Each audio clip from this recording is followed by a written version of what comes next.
mga magagandang kwento pagpatungkol sa pag-ibig. At katunayan nga, pag ang Biblia ang pinag-usapan, medyo boring yan. Pero pag nilagay mo ng pag-ibig, aba, gising na gising. At umabot pa ng umaga, pagpatungkol sa pag-ibig ang usapan, tagang buhay na buhay. Kasi lahat ng tao ay nakaka-relate doon. Mga iba po sa atin ay meron ng mga kanya-kanyang mga asawa. No? At meron sa atin naman, alam ko na may mga single pa. No, ibig sabihin, talagang naghahanap pa rin ng kanyang partner sa kanyang buhay. No, sana sa oras po nito, sa hapon po ito, ay makita po natin, maunawaan po natin kung tayo po ay maghahanap ng ating mamahalin, tingnan po natin na ito ay nakabase sa Biblia.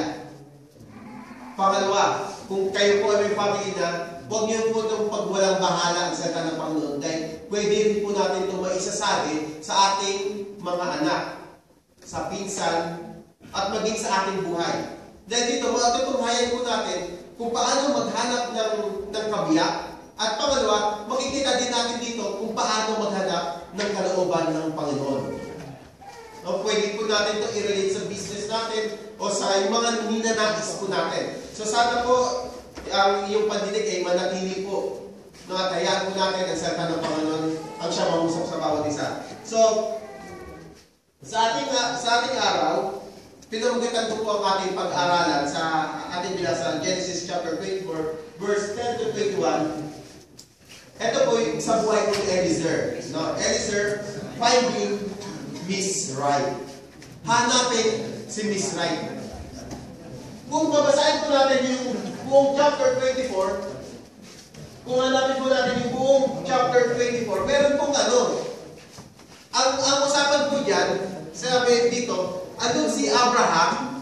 No, si Abraham ay matanda na. At ang gusto niya, yung kanyang anak na si Isaac, ay magkaroon na ng asawa kasi kamamatay lang ng asawa ni Abraham ang lungkot ng pangyayari, no? At gusto niya na magkaroon ng asawa at sinasabi niya rin, Panginoon, di ba sabi mo, pinangako mo na dadami ang aking lahi?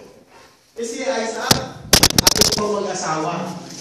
O kaya ito ngayon, sinabi niya kay Eliezer, bagamat sinabi po sa inano po natin dito, binasa natin walang pangalan sa chapter 24, pero naniniwala ako at naniniwala halos lahat na dito na